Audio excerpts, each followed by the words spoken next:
Francesca, thanks a lot for talking to us. Maybe you can start off by telling us, giving us your initial response to the law that passed on Friday. Yeah, so when I found out that the law was passed on Friday, I was obviously really pleased. And I think that it's a great decision and the first step in a long process, but I think it's a good one and it's a positive one that will obviously benefit me and many others in a similar situation. So I was very pleased, yeah.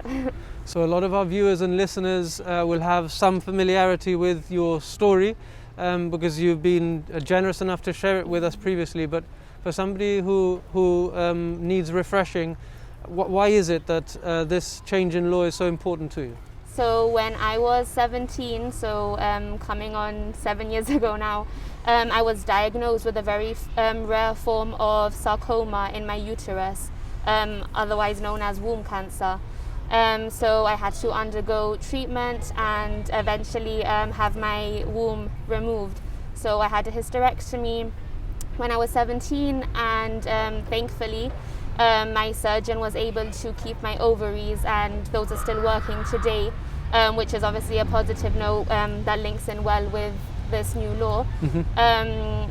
So being diagnosed with womb cancer obviously meant that I would never be able to naturally conceive my own child or carry it. Mm-hmm. So this law is obviously something very positive for me because it will enable me to have my own biological children in the future if I want to go down this route.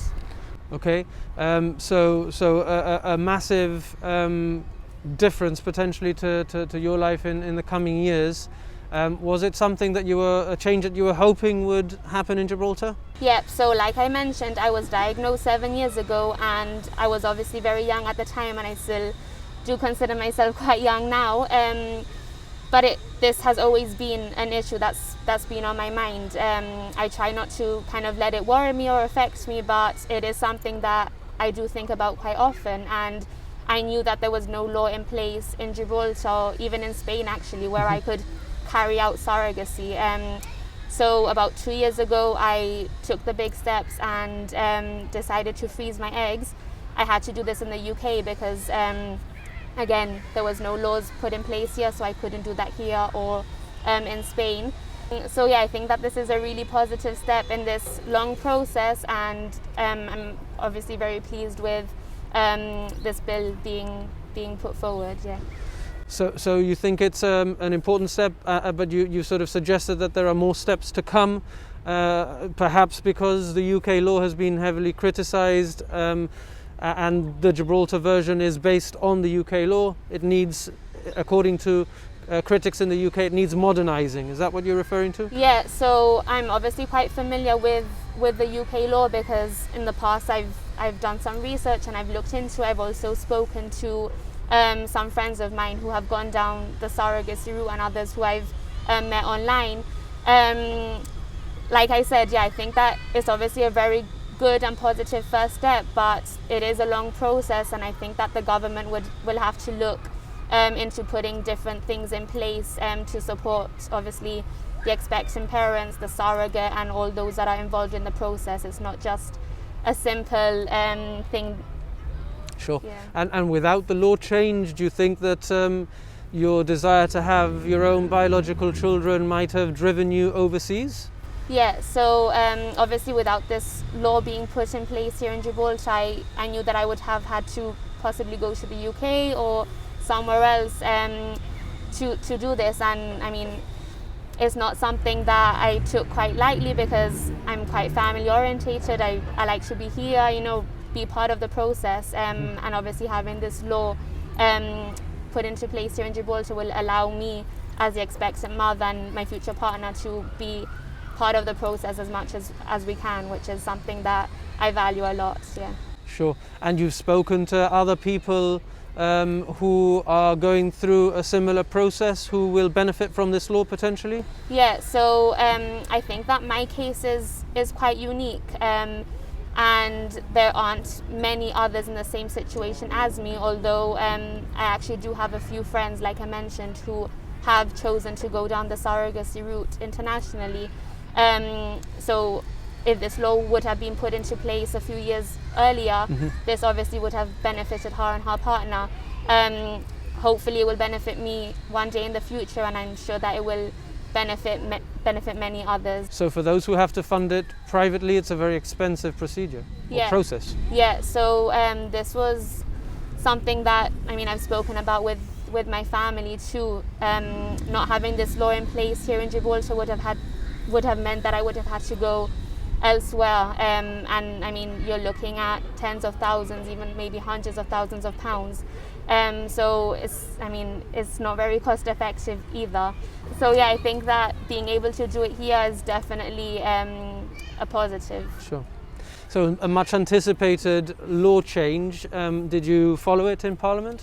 Yeah, I was actually following live. So earlier on Friday, I had some messages from some MPs who kind of told me that they were passing the bill and that I should follow along. So I did, and I was obviously extremely pleased when, you know, I was listening to it and kind of seeing history being made, which was really emotional.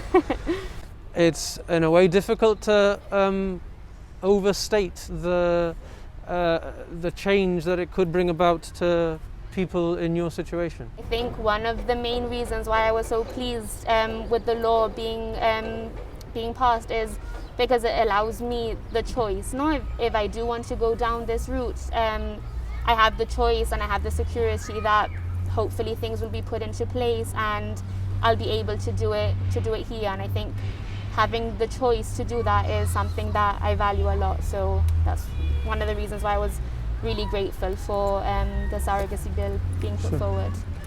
And there was some sort of discussion about conflict with religious beliefs in Parliament on Friday. Is this something that weighs on your mind at all? So I don't really think that religion should play a part into this decision. Speaking from my own experience, I consider myself to be a person of faith, and I've been brought up in a Catholic household, going to church, you know, practicing. But at the same time, I am in favour of this new legislation. So I really don't think that both should have any kind of connection.